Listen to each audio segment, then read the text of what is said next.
दरवाज्याची bell वाजली. आवाज येताच सुधाताई क्षणभर थबकल्या. घड्याळाकडे नजर गेली. 11 वाजले होते. इतक्या रात्री कोण आलं असावं? मनात प्रश्नांचे काहूर माजले. काळीज धडधडायला लागलं. गेल्या काही दिवसांपासून आजूबाजूला चोरी दरोड्यांच्या बातम्या ऐकायला येत होत्या. तरीही भीतीच्या छायेतून धाडस एकवटत त्या हळूहळू दरवाज्याच्या दिशेने निघाल्या. पण दरवाजा उघडण्याआधी खिडकीतून बाहेर डोकावून पाहिलं. अंधारात एक सावलीसारखी आकृती उभी होती. खांदे झुकलेले. कोण आहे? त्यांनी विचारलं. पण उत्तर काहीच आलं नाही. फक्त सुस्कारे आणि हुंदक्याचे अस्पष्ट आवाज. सुधाताईंनी धाडस करून दरवाजा उघडला आणि समोरचं दृश्य पाहून क्षणभर त्यांच्याच पायाखालची जमीन सरकली. डोळे विस्फारले. श्वास अर्ध्यावर अडकला. रेणू? त्यांच्या थरथरत्या आवाजात काळजी मिसळलेली. दारात उभी होती त्यांचीच मुलगी रेणू. एका हातात तिचा 1 वर्षाचा मुलगा आणि दुसऱ्या हातात घाईघाईत भरलेली एक बॅग. ती थकलेली, खचलेली, पूर्णपणे तुटलेली वाटत होती. एखाद्या वादळातून खचून आलेली. अस्ताव्यस्त अवस्था. केस विस्कटलेले, डोळ्यातून वाहणारे अश्रू, ओठ कोरडे आणि थरथरत होते. सुधाताईंनी डोक्यापासून पायापर्यंत तिच्याकडं पाहिलं. त्या काहीतरी विचारत होत्या. पण रेणू गप्प होती, एकही शब्द न बोलता. तिने मुलाला सुधाताईंच्या हातात दिला आणि सरळ खोलीकडे वळली. जाऊन पलंगावर कोसळली. अगदी एखादं झाड वादळात उन्मळून पडलं तसं. तिच्या हुंदक्याने संपूर्ण घरातली शांतता चिरली. रेणू उशीमध्ये चेहरा लपवून ढसाढसा रडत होती. सुधाताई स्तब्ध उभ्या राहिल्या. मुलाला मिठीत घेत त्यांनी रेणूच्या शेजारी बसकन मारली. कपाळावर हलकेच हात ठेवून विचारलं, रेणू काय झालं ग बाळा? रेणू अजून खोल आत दडपली गेली. सुधाताईंच्या मनात अस्वस्थतेची लाट उठली. 100 प्रश्न मनात रुंजी घालू लागले. काय झालं असेल? कुठून आली इतक्या रात्री एकटी का? सासरहून पळून आली आहे का? की काही मोठा प्रसंग घडला? सुशांत कुठे आहे? पण रेणूनं काहीच उत्तर दिलं नाही. मुलगा रडत होता. सुधाताईंनी झटपट दूध गरम केलं. त्याला कुशीत घेऊन पाजायला सुरुवात केली. मग चादर पांघरून रेणूच्या कपाळावर प्रेमाने हात फिरवला. पण त्यांच्या स्वतःच्या डोळ्यावर झोप नव्हती. रात्र अशीच ओलांडली. कधी रेणूचे हुंदके, कधी शांतता, कधी आईच्या मांडीवर डोकं टेकून तिचं उबदारपण शोधायचा प्रयत्न.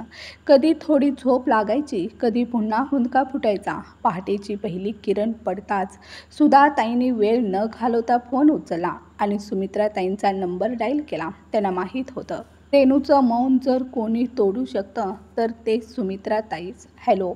सुधाताईंचा आवाज घाईघाईत थरथरत होता. सुधा बोलते. ती रेणू आली. रात्री आली एकटीच. आर्यनला घेऊन. काहीच बोलत नाहीये. फक्त रडत होती संपूर्ण रात्रभर. मला काहीच समजत नाहीये. तुम्ही येऊ शकाल का?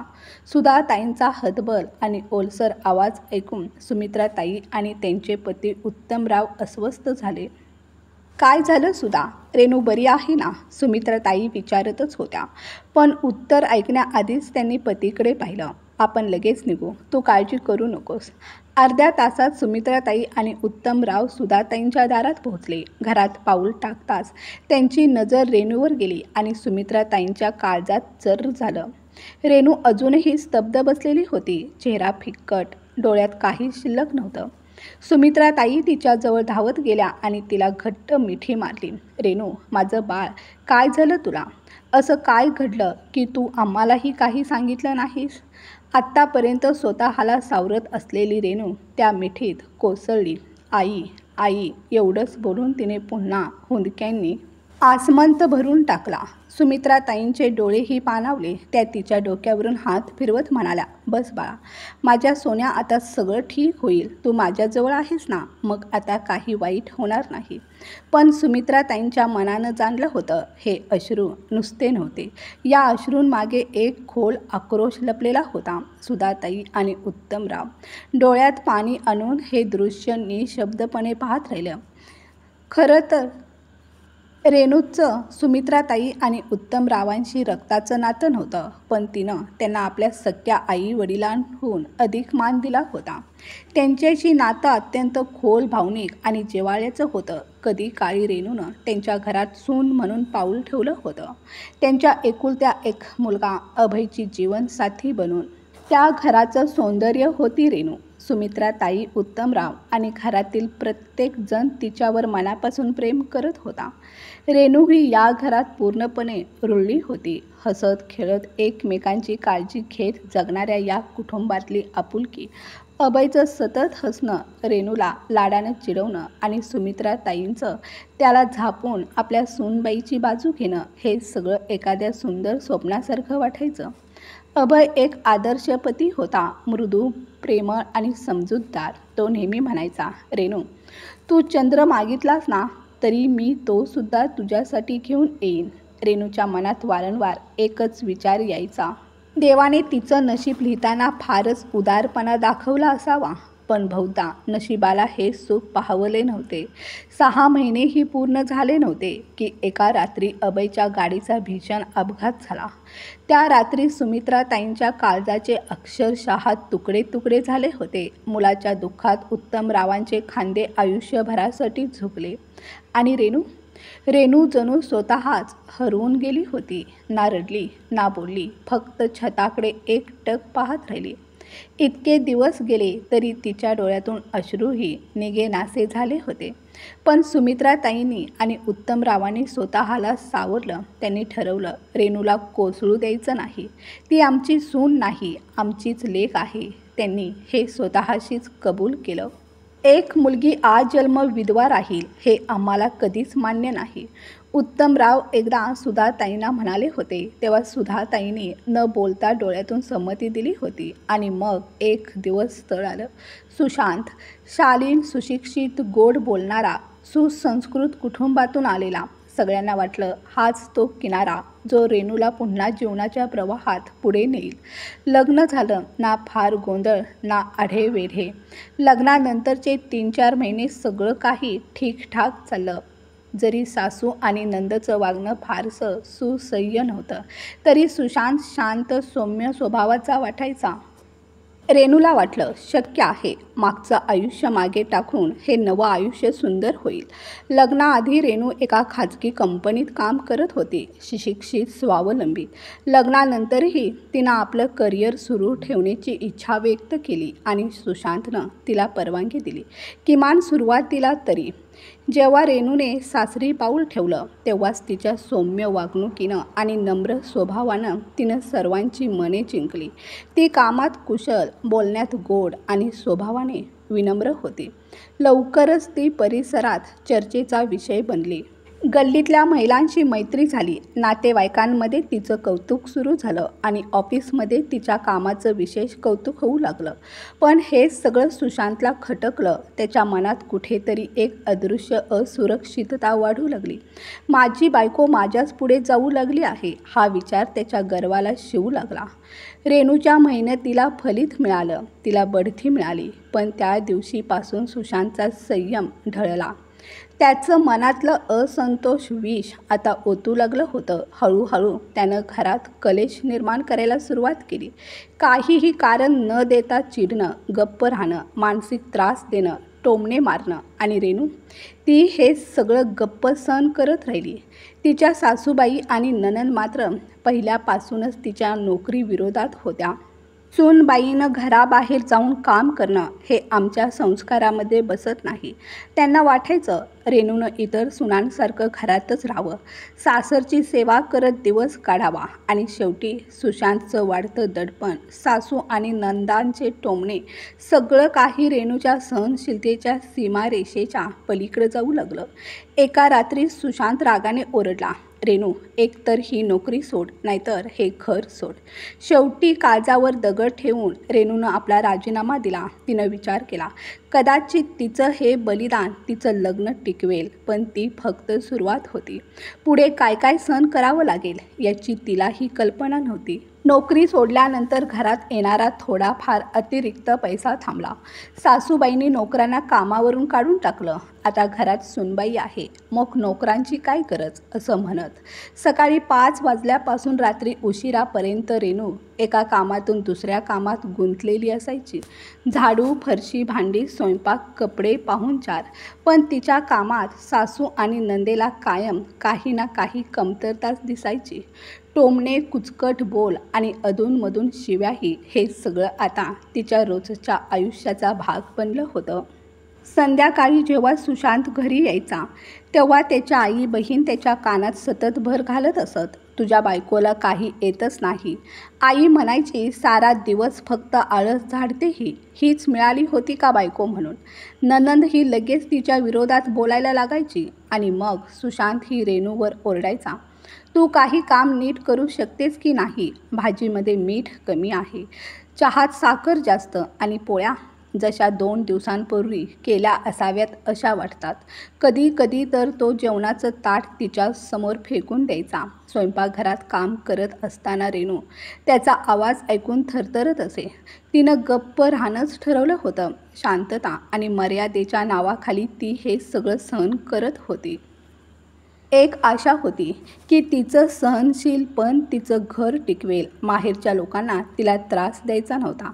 पण जितकी ती शांत राहिली तितकंच त्यांचं वर्चस्व वाढत गेलं. तिच्या शांततेला त्यांनी तिचं दुबळेपण समजायला सुरुवात केली. पण एक बाई किती काळ सहन करू शकते, किती दिवस अपमानाचे घोट गिळत राहणार. दिवसेंदिवस परिस्थिती बिकट होत गेली. नवऱ्याची साथ नसेल तर बाईनं कोणाच्या आधारावर जगायचं. शेवटी एक दिवस ती थकून आईला फोन करते, आई, हे लोक खूप वाईट आहेत. दिवस रात्र टोमणे आणि शिव्या. सुशांत फक्त आपल्या आई बहिणीच ऐकतो. मला माणूसच समजत नाही, माझा श्वासच गुदमरतो, मी राहू शकत नाही इथे. आई म्हणाली, असं नाही ग बाळा, सगळं वेळेनं ठीक होतं. तू आता आई होणार आहेस. कदाचित बाप झाल्यावर सुशांत बदलेल. सासरच्यांच्या नजरेतही तुझं स्थान वाढेल. थोडा संयम ठेव. आईच्या शब्दांवर विश्वास ठेवून रेणूनं पुन्हा आपल्या वेदना गिळून टाकल्या. काही काळाने तिनं एका गोंडस मुलाला जन्म दिला. त्याच्या कवळ्या चेहऱ्याकडे पाहून रेणूच्या डोळ्यातून आनंदाश्रू ओघळले. ती काही दिवस माहेरी राहिली, कारण तिला ठाऊक होतं सासरी विश्रांती नाही मिळणार. पण सासरच्यांनी तिथेही तिला थांबू दिलं नाही. घरातलं काम कोण करणार, सासूबाई म्हणाल्या आणि सुशांत तिला परत घेऊन गेला. लहानग्या आर्यनच्या येण्यानंतरही सासरच्यांच्या वागणुकीत काहीच फरक पडला नाही. सुशांतलाही मुलाबाबत कसलंच प्रेम, आपुलकी वाटत नव्हती. तो रात्रभर बाहेर असायचा आणि घरी आला की सगळा राग रेणूवर. सासू आणि नणंद तर कायम तिच्यावर तुटून पडतच असत. दिवस रात्र रेणू एकटीच आर्यनची काळजी घ्यायची. त्यामुळे घरातलं सगळं काम करणं तिच्यासाठी अशक्य होऊन जायचं. आणि मग सासूबाई ओरडायच्या, ही काय आई आहे, आम्ही पण बाळ सांभाळलीत तरी घरातलं सगळं काम केलं. सुशांत दिवसेंदिवस अजूनच कठोर, अजूनच परखं वागू लागला. त्याची सावलीसुद्धा रेणू आणि आर्यनवर पडत नव्हती. ना प्रेम, ना काळजी, ना आधार. ती एकटीच दिवस रात्र आर्यनला सांभाळत होती आणि त्याचबरोबर घरकाम करत होती. तरीही तिरस्कार, अपमान, उपेक्षा हेच तिचं आयुष्य होतं.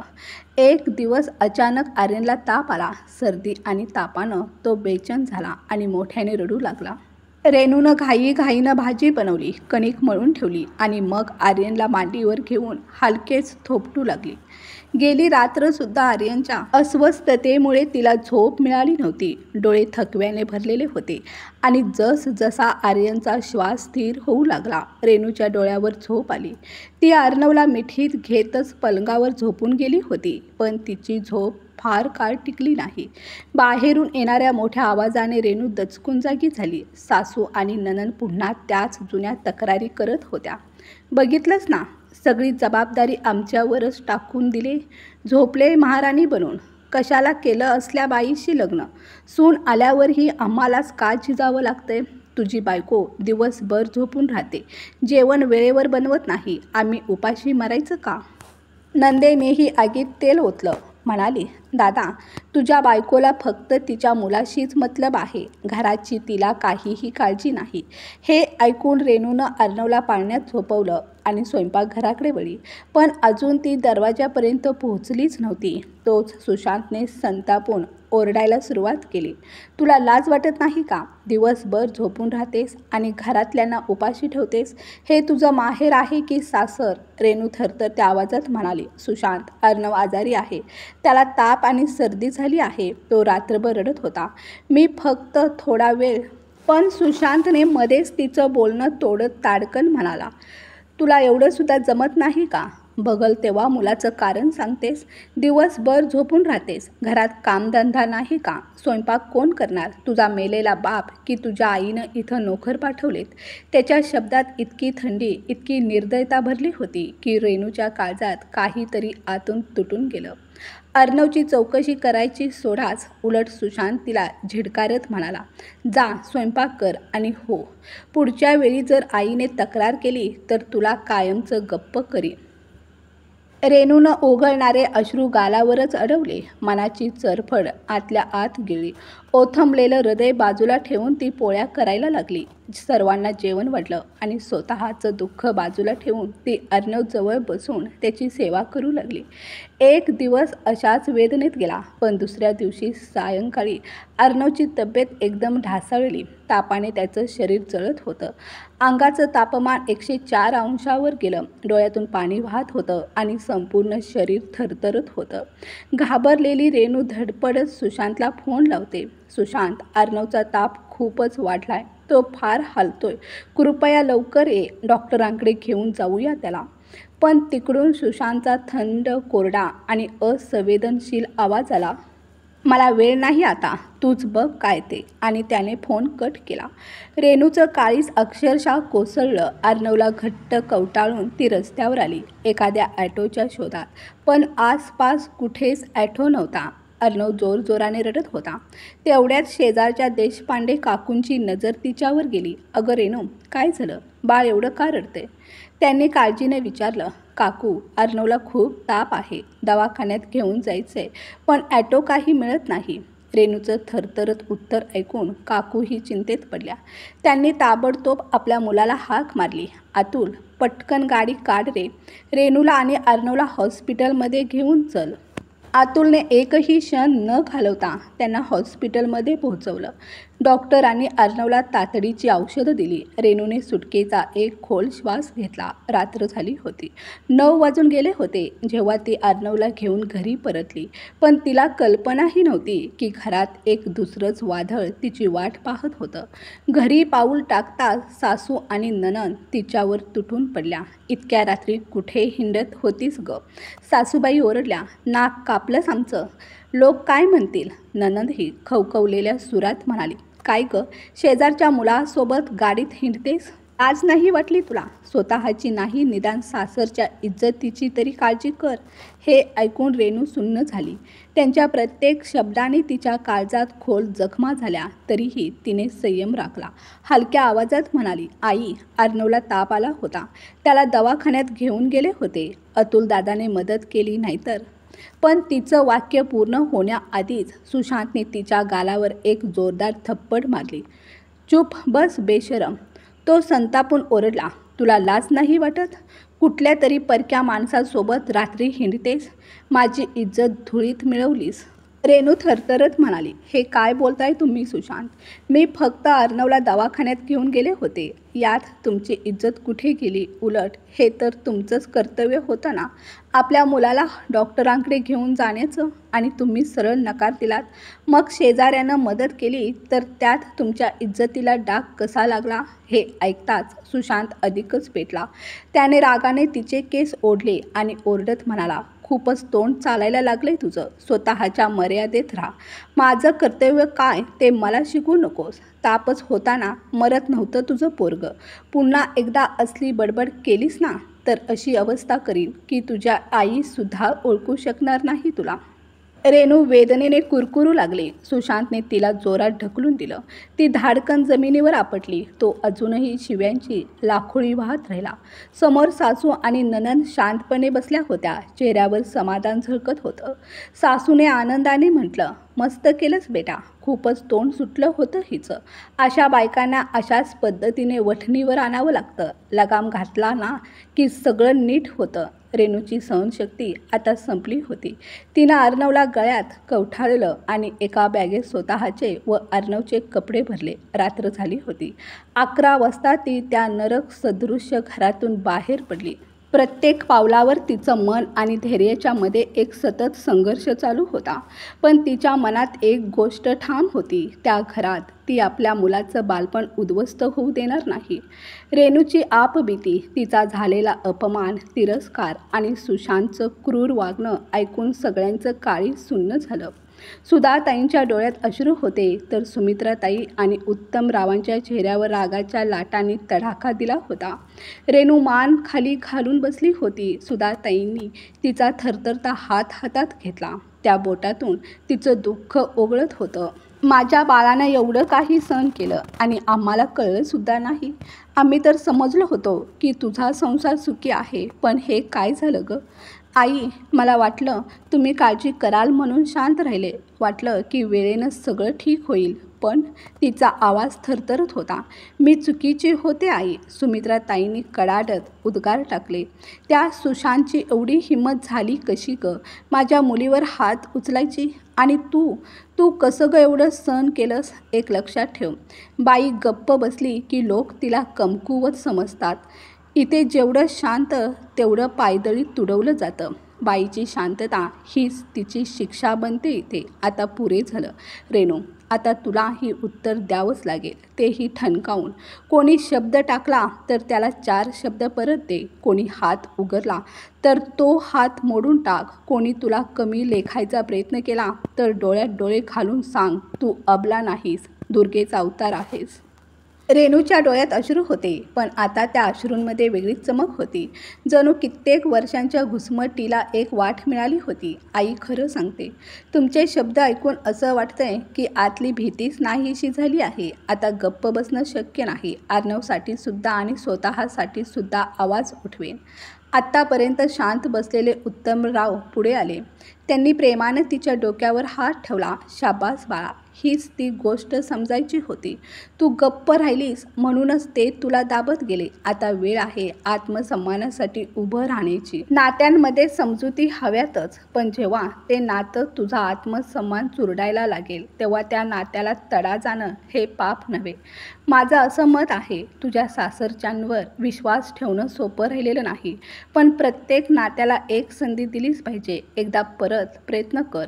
पण जर त्यांनी बदल केला नाही तर यावेळी आम्ही स्वतः तुझी सुटका करू त्या नरकातून. समाज काय म्हणेल याच्या भीतीपायी तुला पुन्हा तिथं ढकलणार नाही याची मी हमी देतो. रेणूनं साशंक नजरेने सुमित्राताईंकडे पाहिलं. आई, मग मी परत जावं का? पण मी गेल्यावर लोक हसतील, टोमणे मारतील. तुम्हाला कल्पनाही नसेल किती काही बोलतात ते. उत्तमराव म्हणाले, कोणी म्हटलं की तुला लगेच परत जायचं आहे? सध्या इथंच राहा. कित्येक दिवसांनी तुला शांतता मिळाली आहे. आत्ताच कुठे जायची घाई नाही. आपल्या माहेरी काही दिवस राहा. इथंच मन शांत कर. आणि मग ते हसून म्हणाले, आपल्या दुसऱ्या माहेरी ये, म्हणजे आमच्याकडे. लग्नानंतर तर तुला बघायला सुद्धा मिळत नाही. रेणूच्या ओठावर हळवं हसू उमटलं. का नाही बाबा, नक्की येईन. त्या संध्याकाळी कित्येक दिवसांनी रेणूचा हसरा चेहरा पुन्हा एकदा खऱ्या अर्थाने खुलला होता. सुधाताईंनी स्वयंपाकघरात जाऊन रेणूच्या आवडीनुसार खास जेवण बनवलं. सुमित्राताई आणि उत्तमरावही थांबले होते. सर्वांनी एकत्र बसून प्रेमाने जेवण केलं. अर्णव सुधाताईंच्या मांडीवर बसला होता. त्याच्या निरागस खोड्यांमुळे घरभर हशा पिकला होता. जेवणानंतर सुमित्राताई आणि उत्तमराव निघाले, पण जाताना सुमित्राताईंनी रेणूच्या खांद्यावर हात ठेवला. त्यांच्या आवाजात धीर होता. रेणू, एक गोष्ट लक्षात ठेव, तुझ्या सासरी फोन करण्याची आता गरज नाही. तू आता तुझ्या आयुष्याची स्वतःची मालकीण आहेस, समजलं? रेणू आता आपल्या आईच्या घरी होती. आणि सुधाताईंना आपल्या मुलीबरोबर वेळ घालवण्याची खरं तर खूप दिवसांनंतर मिळालेली संधी होती. त्यांचं मनही आता हलकं झालं होतं. रेणू सासरी झालेल्या अपमानाने, तिरस्काराने थकून गेली होती. आतून कोमजलेली वाटत होती. पण आता ती हळूहळू पुन्हा फुलू लागली होती. सुधाताई सकाळी तिला गरम दूध आणि नाश्ता करून देत होत्या. दिवसभर अर्णवसोबत खेळत होत्या. रेणूच्या चेहऱ्यावरच्या उदास सावल्या आता हळूहळू नाहीशा होऊ लागल्या होत्या. तिची तब्येत ही आता पूर्वीपेक्षा बरी वाटू लागली होती. रात्री मायालेकी उशिरापर्यंत बोलत असत. जवळपास आठवड्यानंतर रेणू अर्णवला घेऊन सुमित्राताई आणि उत्तमरावांच्या घरी गेली. तिने घराचा उंबरठा ओलांडताच सुमित्राताईंनी तिला आपल्या मिठीत घेतलं. माझी मुलगी आली, त्या शब्दात एवढं ममत्व, एवढं प्रेम होतं की रेणूच्या डोळ्यात पाणी आलं. उत्तमरावाने अर्णवला उचलून घेतलं आणि हसत म्हणाले, अगं, हा तर आपला राजकुमार आहे. बघ ना, किती मोठा झालाय. अर्णवने त्यांच्या मिशा पकडल्या आणि घरात पुन्हा हास्याचा जल्लोष झाला. सुमित्राताई रेणूची काळजी घेत होत्या, जणू ती त्यांच्या पोटचीच. रेणूला असं वाटू लागलं जसं ती पुन्हा त्या काळात परत आली आहे, जेव्हा ती अभयची बायको होती आणि त्यांच्या घरात खरं खरं सुख होतं. सुमित्राताई आणि उत्तमरावांच्या चेहऱ्यावर तोच जुना आनंद पुन्हा फुललेला होता. त्यांनी रेणूच्या रूपात मुलगी मिळवली होती. ते अर्णवसोबत मस्ती करत, हसत खेळत होते. अर्णवच्या सहवासात सुमित्राताईंना अभयचं बालपण आठवू लागलं. त्या जुन्या आठवणींनी त्यांच्या डोळ्यात पाणी आलं. रेणूला त्यांच्या मनातलं दुःख जाणवत होतं. तिच्याही डोळ्यात अश्रू आले. सुमित्राताई अलगद म्हणाल्या, रेणू, अभय गेला, पण तू आहेस ना. तू आमचीच मुलगी आहेस. तुला पाहिलं की वाटतं अभय अजूनही आपल्या आसपास आहे. मी माझा मुलगा गमावला, पण आता मला माझी मुलगी गमवायची नाही. म्हणून तुला आता स्वतःला मजबूत करावंच लागेल. रेणूच्या गालावरून अश्रू ओघळले. ती सुमित्राताईंच्या खांद्यावर डोकं ठेवून हमसून रडू लागली. आई, मी खूप काही गमावलं, पण तुम्ही मला जगायची हिंमत दिलीत. खरंच सांगते, तुम्ही नसता तर कदाचित मी आज जिवंतही राहिले नसते. सुशांतने माझ्याबरोबर जे केलं त्याने मला पूर्णपणे तोडून टाकलं. सुमित्राताईंनी तिच्या डोळ्यातले अश्रू अलगद पुसले आणि म्हणाल्या, बस कर बाळा, आता पुरे झालं. तू खूप सहन केलंस. आता तुला पुन्हा हसायचं आहे, पुन्हा जगायचं आहे, अर्णवसाठी आणि स्वतःसाठीही. सुमित्राताईंचं ममत्व, उत्तमरावांचा आधार आणि सुधाताईंच्या मायेने रेणूच्या मनात एक नवी उभारी निर्माण झाली होती.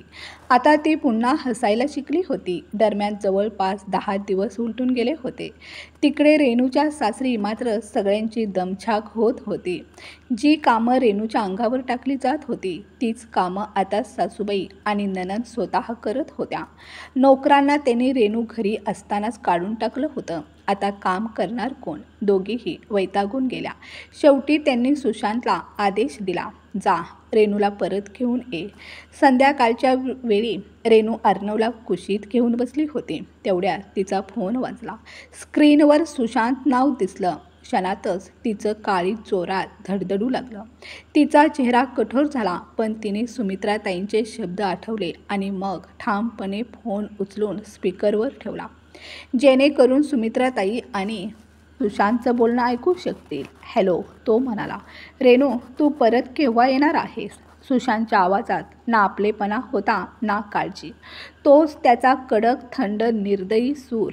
रेणूनं एक दीर्घ श्वास घेतला. सुमित्राताईने शिकवलेले शब्द तिच्या ओठावर आले. सुशांत, मी का परत यावं? पुन्हा तोच त्रास सहन करायला? तोच अपमान, तोच मार, तुझे टोमणे, तुझा तिरस्कार पुन्हा ऐकायला? तिच्या आवाजात ना भीती होती ना कमजोरी, फक्त एक निखळ ठामपणा होता. आणि तो ऐकून सुशांत काही क्षण स्तब्ध झाला. मग तो संतापून म्हणाला, बरं, एवढा घमंड आलाय तुला? आता कायमच माहेरी राहणार का? कोण ठेवणार आहे तुला तिथं? आणि अर्णव, त्याला एकटी कशी वाढवशील? त्याचं काय?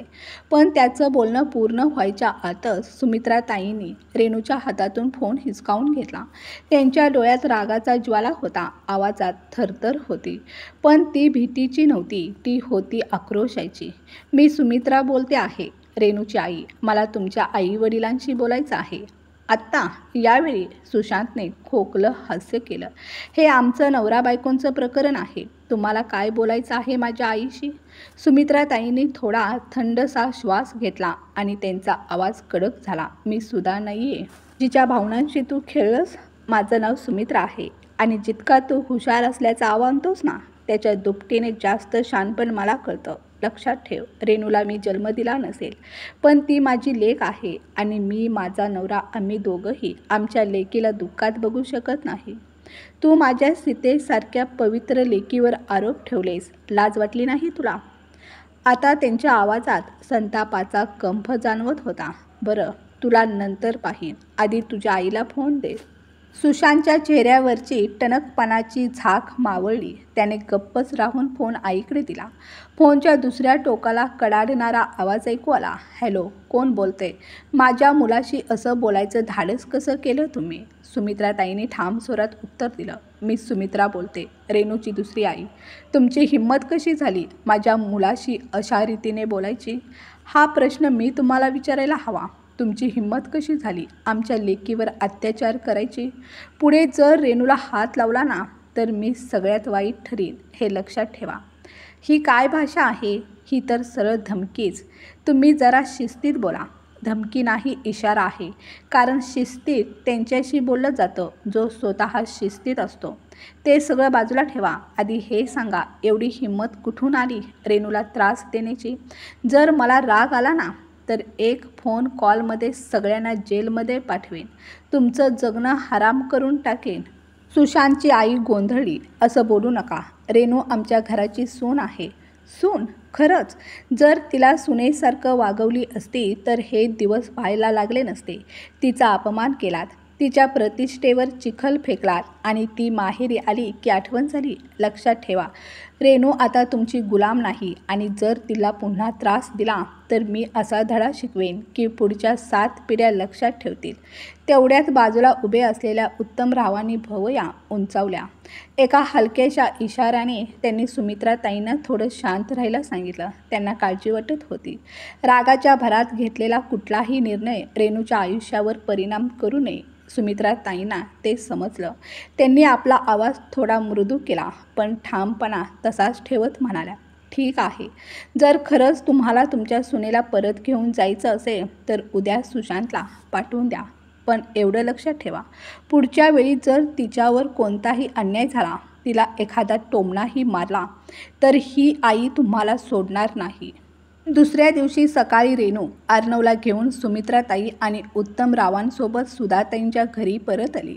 सुमित्राताईंनी आधीच सुधाताईंना सगळी हकीकत सांगितली होती. दुसऱ्या बाजूला सुमित्राताईंचं बोलणं ऐकून सुशांतची आई चांगलीच घाबरली होती. ती सुशांतला घाईघाईनं म्हणाली, सुशांत बाळा, जा रे, घेऊन ये रेणूला. ही सुमित्रा मला काहीतरी भारीच वाटते. रेणूच्या आईसारखी साधीभोळी नाही वाटत. उगाच संकट ओढवून घेण्यापेक्षा तिला परत घेऊन ये. संध्याकाळी सुशांत रेणूला घ्यायला आला. रेणूला पाठवताना सुमित्राताईंनी स्पष्ट शब्दात सुनावलं, पुढच्या वेळेस माझ्या मुलीवर जर काही अन्याय झाला तर आम्ही गप्प बसणार नाही. ती तुझी बायको आहे. सन्मानाने तिला घेऊन जा आणि तिची पूर्ण जबाबदारी घे. तिचं रक्षण हे तुझं कर्तव्य आहे. रेणू पुन्हा सासरी परत आली पण तिच्या पावलांमागे सगळ्यांच्या मनात एक अस्वस्थ भावना अडकून बसली होती. सुधाताई आणि सुमित्राताई दोघींनाही तिची चिंता सतत सतावत होती.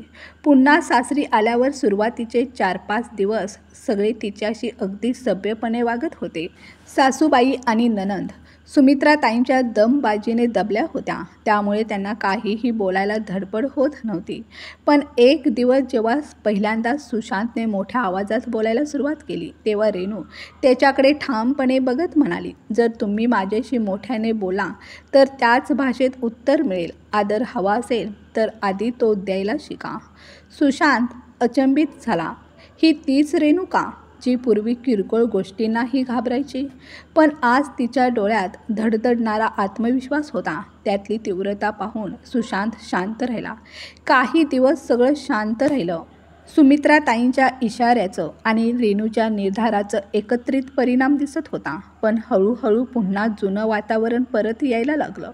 सासूबाई आणि नणंद टोमणे मारायला लागल्या. छोट्या छोट्या गोष्टीवरून सुशांतला चिडवायला सुरुवात केली. पाहिलंस का सुशांत, तुझी बायको आता आमच्यावरही तोंड वर करून बोलते.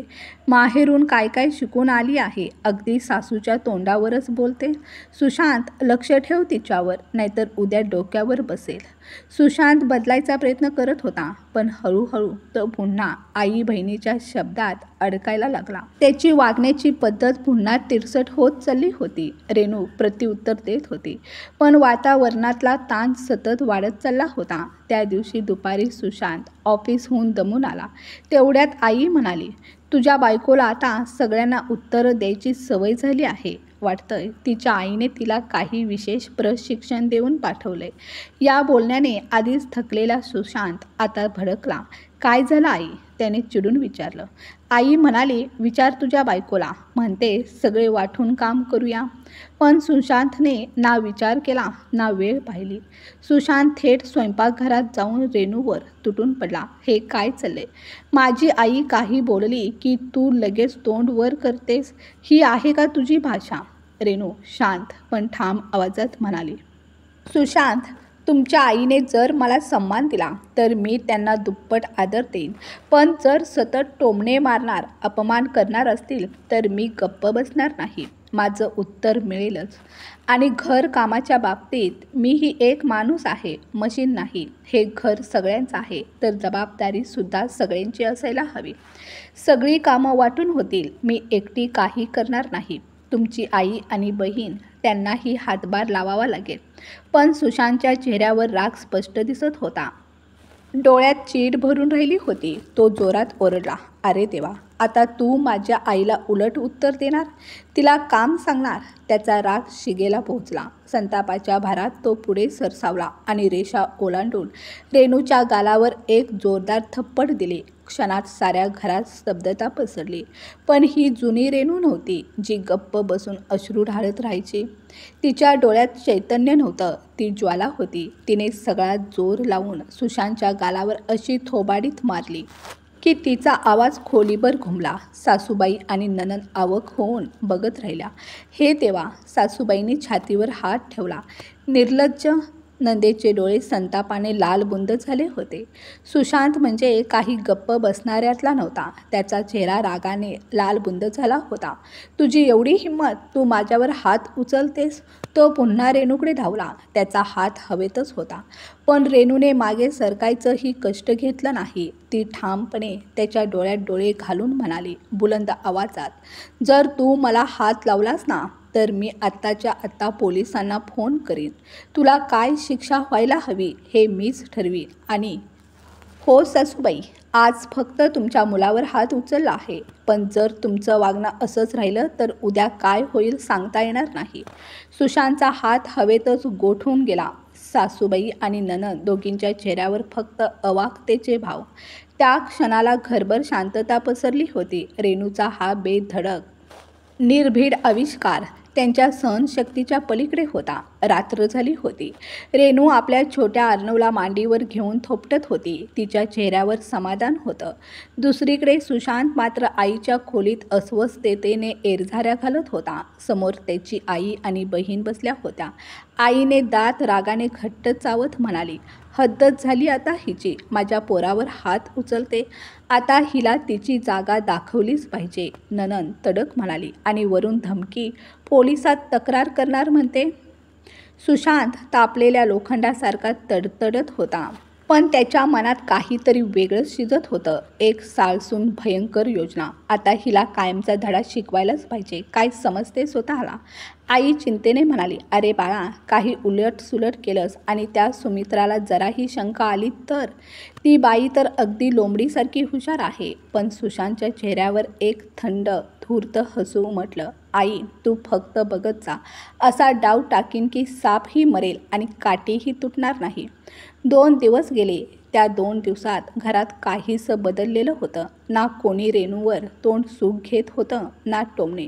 सुशांत जो एरवी क्षुल्लक कारणावरून संतापायचा तो आता भलताच शांत झाला होता.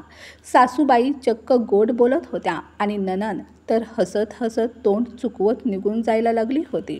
रेणू स्वयंपाकघरात नाश्ता करत होती आणि मनात विचार करत होती, माझ्या एका थप्पडीनं यांची अक्कल ठिकाण्यावर आली वाटतं. आई खरंच म्हणते, जो झुकतो त्याला अजूनच झुकवलं जातं, पण जो स्वतःसाठी उभा राहतो त्यालाच जग इज्जत देतं. बरं झालं मी वेळेत सावरले. आता कदाचित मी आणि माझं बाळ इथे शांततेत राहू शकू.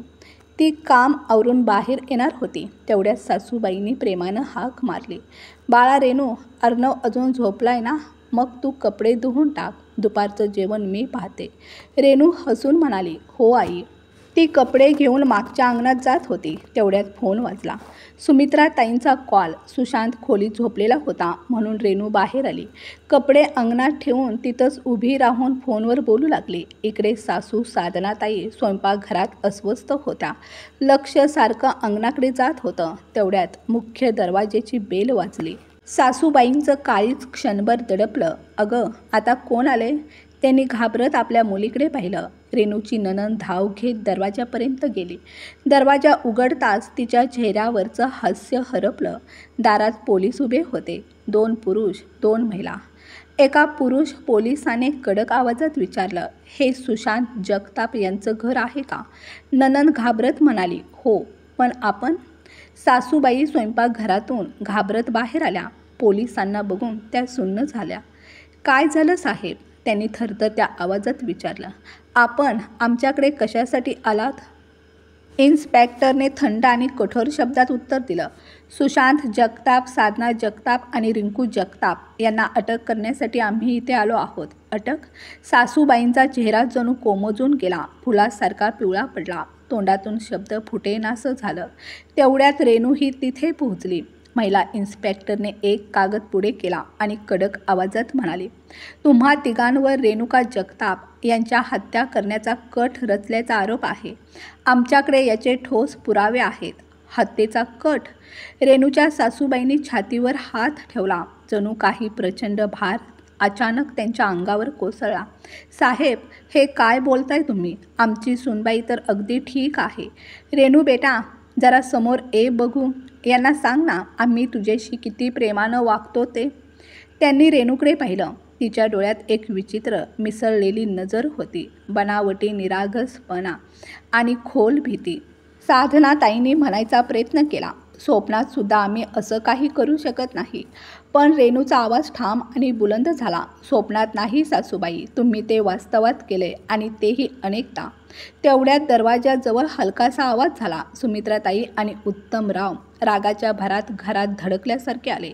सुमित्राताईंचा चेहरा संतापाने फाटलेला दिसत होता. त्या कुठलाही वेळ न दवडता थेट सुशांतपाशी गेल्या आणि त्याच्या गालावर जबरदस्त चापट लगावली. तुझ्यासारखा नीच माणूस मी आयुष्यात पाहिलाच नाही. तुला एक संधी दिली, वाटलं सुधारशील, पण आज सिद्ध झालं कुत्र्याचं शेपूट सरळ होत नाही. त्या थेट इन्स्पेक्टरकडे वळल्या. साहेब, अटक करा या तिघांना. यांनी माझ्या लेकीच्या हत्येचा कट रचला आहे. सुशांत, ज्याच्या गालावर अजूनही चपराकेची झळ झंझणत होती, थोडा थोडा हसण्याचा प्रयत्न करत म्हणाला, 1 मिनिट, तुमच्याकडे काय पुरावा आहे? पुराव्याशिवाय तुम्ही आम्हाला अटक करू शकत नाही. पुरावा? सुमित्राताईंनी आपल्या बॅगेमधून फोन काढला आणि तो थेट इन्स्पेक्टरकडे दिला. हे बघा, जेलमध्ये जाण्यापूर्वी तुझी ही शेवटची इच्छा तरी पूर्ण करून देते. मोबाईलवर एक व्हिडिओ सुरू झाला. छुप्या कॅमेऱ्यातून टिपलेला प्रसंग होता. पाठीमागचं दार उघडलं जातं. सुशांत एका अनोळखी इसमाला चोर पावलांनी आत घेऊन येतो. वॉशिंग मशीन उघडली जाते. त्यात हाय व्होल्टेज वायरिंग लावली जाते. अशी यंत्रणा बसवली जाते की ज्या क्षणी रेणू कपडे धुण्यासाठी पाण्यात हात घालेल त्याच क्षणी मशीन विद्युत जाळं बनवून तिचा जीव घेईल. हे सगळं इतकं सफाईदार पद्धतीनं केलं जातं की कुणालाही हे अपघात नाही, हत्येचा कट होता हे जाणवणारच नाही. फुटेज पाहून इन्स्पेक्टरचा चेहरा कडक झाला. इतकं योजनाबद्ध नियोजन कोणी स्वप्नातही कल्पना करू शकणार नाही. त्याने शेजारी उभ्या असलेल्या कॉन्स्टेबलकडे वळून आदेश दिले. सुशांत, साधना आणि रिंकू यांचे चेहरे आता भावशून्य झाले होते. जणू कुणीतरी त्यांचं संपूर्ण आयुष्य गोठवून टाकलं होतं. त्यांच्या तोंडातून एक शब्दही बाहेर पडत नव्हता. तेव्हा उत्तमरावांनी ताठ आवाजात विचारलं, तुला काय वाटलं सुशांत? तुझी असली विकृत नियत समजल्यावर आम्ही आमची मुलगी तुमच्या हवाली करू? त्यांनी त्याच्याकडे थंड नजर टाकली. कदाचित तुला माहीत नसेल, पण या घराच्या प्रत्येक कोपऱ्यात आम्ही हिडन कॅमेरे लावलेत. तेही त्या दिवशी ज्या दिवशी तुम्ही सगळे नातेवाईकांच्या लग्नासाठी शहराबाहेर गेला होतात आणि आमची रेणू आणि तिचं बाळ घरी एकटी होती. इतक्यात दरवाजाच्या चौकटीत अजून एक सावली उभी राहिली. रेणूची आई सुधाताई. त्यांच्या डोळ्यात भीतीचा खवळलेला समुद्र होता. त्यांनी आतलं दृश्य पाहिलं. रेणूच्या चेहऱ्यावर धाडस, सुशांतच्या डोळ्यात घाबरलेपणा आणि समोर पोलीस उभे. त्यांच्या डोळ्यातून अश्रू वाहू लागले. तेवढ्यात सासूबाई संतापून म्हणाल्या, तुम्ही आमच्या घरात कॅमेरे लावलेत, हा कायद्यानुसार गुन्हा आहे. चापट एक जोरदार थप्पड त्यांच्या गालावर बसली. सुधाताईंनी मारलेली. गुन्हा हा आम्ही केला नाही सुधाबाई, गुन्हा तर तुम्ही केलाय. माझ्या लेकीला जिवंत मारण्याचा प्रयत्न आणि आता कायद्याचं नाटक करताय.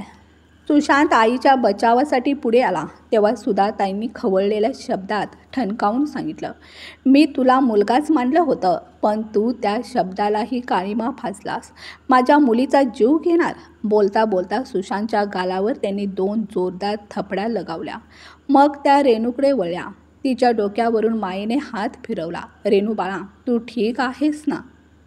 रेणूच्या डोळ्यात पाणी होतं, पण ती हसून म्हणाली, हो आई, मी आता एकदम बरी आहे. सुधाताईंचा कंठ दाटून आला. त्यांनी रेणूचा हात हातात घेतला. आता या नरकात तू एक क्षणही राहायचं नाही. कुठे ना कुठे मीच दोषी आहे तुझ्या या अवस्थेसाठी. कितीदा सांगितलंस की हे लोक तुझा छळ करतात. मी मात्र तुला गप्प राहायला सांगितलं. पण भलं सुमित्राताई आणि उत्तमरावांचं, ज्यांनी तुझ्या सुरक्षेसाठी हे कठोर पण योग्य पाऊल उचललं. रेणू बाळा, तुला माहीत आहे, तुला इथे पाठवल्यापासून आम्हा तिघांपैकी कुणालाही शांतता नव्हती. दिवस रात्र आम्ही तुझ्या घरात घडणाऱ्या प्रत्येक हालचालीवर बारकाईने लक्ष ठेवत होतो. जसा सुशांतच्या त्या भयंकर कटाचा आम्हाला सुगाव लागला, तसंच लगेच तुला फोन करून सावध केलं. कारण वेळेत सावध केलं नसतं तर कोण जाणे आज काय अनर्थ घडला असता. पण बाळा, आता चुका सुधारण्याची वेळ आली आहे. आता हे तिघंही तुरुंगात जातील आणि तू कायमची त्या नकोशा नातेच्या बेड्या तोडून मोकळी होशील. पोलिसांनी हतकड्या काढल्या. सुशांत, त्याची आई आणि बहीण तिघांनाही हातकड्या घालून घराबाहेर नेण्यात आलं. बाहेर गल्लीभर लोक जमा झाले होते. सगळीकडे कुजबूज सुरू होती. एक जण म्हणाला, बघा किती सोजवळ चेहरा करून फिरायची आणि घरात सुनेच्या जीवावर उठलेली. दुसरीने चिडून म्हटलं, अहो माणूस कसले, हे तर राक्षसच आहेत. हातकड्यांमध्ये उभं असलेले तिघंही लाजेने चेहरा झाकू पाहत होते. पण काय उपयोग, इज्जत तर अगदी मातीत गेली होती. प्रकरण थेट कोर्टात पोहोचलं. CCTV फुटेज, वॉशिंग मशीनमधली छेडछाड आणि रेणूची स्पष्ट साक्ष, हे सगळे पुरावे इतके ठोस होते की शिक्षा टाळणं अशक्य होतं. काहीच दिवसात हे प्रकरण माध्यमांमध्ये चर्चेचा विषय बनलं. सर्व न्यूज चॅनल्स आणि डिजिटल प्लॅटफॉर्मवर ती क्लिप व्हायरल झाली. देशभरात घरगुती हिंसांवर मोठी चर्चा सुरू झाली. पण सगळ्यात जास्त कौतुक झालं ते सुमित्राताईंच्या धैर्याचं. एक आई जी केवळ आपल्या मुलीच्या संरक्षणासाठी उभी राहिली नाही, तर समाजाच्या त्या गप्प राहणाऱ्या भिंतीवरही आघात केला, जिथे आजही स्त्रीला सहन कर असं शिकवलं जातं. जेव्हा पत्रकारांनी रेणूला विचारलं, तुला हे धैर्य कुठून मिळालं, तेव्हा तिने डोळे झुकवत फक्त एवढंच उत्तर दिलं, माझ्या आईनं शिकवलंय. जी स्त्री स्वतःसाठी लढू शकत नाही, ती कधीच आपलं आयुष्य घडवू शकत नाही. कोर्टाने त्या तिघांना खुनाचा कट रचल्याबद्दल 10 वर्षाच्या सश्रम कारावासाची शिक्षा सुनावली. रेणूला घटस्फोट मिळाला आणि ती त्या विषारी नात्यापासून कायमची मुक्त झाली. ती पुन्हा कामावर जाऊ लागली. एका मोठ्या मल्टीनॅशनल कंपनीत तिला नवी नोकरी मिळाली. अनुभव आधीपासूनच होता, पण आता आत्मविश्वासही होता. तिने ठरवलं होतं अर्णवला ती एक सुरक्षित आणि प्रेमळ वातावरण देणार. ऑफिसमधून परतल्यावर ती स्वतः अर्णवची काळजी घेत असे. एक दिवस तिला एका कॉलेजच्या कार्यशाळेत महिला सक्षमीकरण या विषयावर भाषण देण्यासाठी निमंत्रण मिळालं. मंचावर रेणू म्हणाली, माझी कहाणी त्या प्रत्येक स्त्रीसाठी आहे जी गप्प बसून सगळं सहन करणं हेच आपलं नशीब समजते. एक गोष्ट लक्षात ठेवा, भीती वाटणं चुकीचं नाही, पण भीतीच्या सावलीत जगणं हा स्वतःवरचाच सगळ्यात मोठा अन्याय असतो. त्याच कार्यक्रमात पहिल्या रांगेत बसलेल्या एका मुलीच्या डोळ्यात पाणी होतं, कारण रेणूच्या शब्दांनी तिच्या मनातही एक नवीन हिंमत निर्माण झाली होती. मित्रांनो, कथा आवडली असेल तर कथेला लाईक, शेअर करा. चॅनलवर नवीन असाल तर प्लीज आपल्या चॅनलला सबस्क्राईब करा, जेणेकरून तुम्हाला अशाच नवनवीन मनाला भावूक करणाऱ्या कथा ऐकायला आणि वाचायला भेटतील. मित्रांनो, कथा ऐकल्याबद्दल आणि वाचल्याबद्दल धन्यवाद.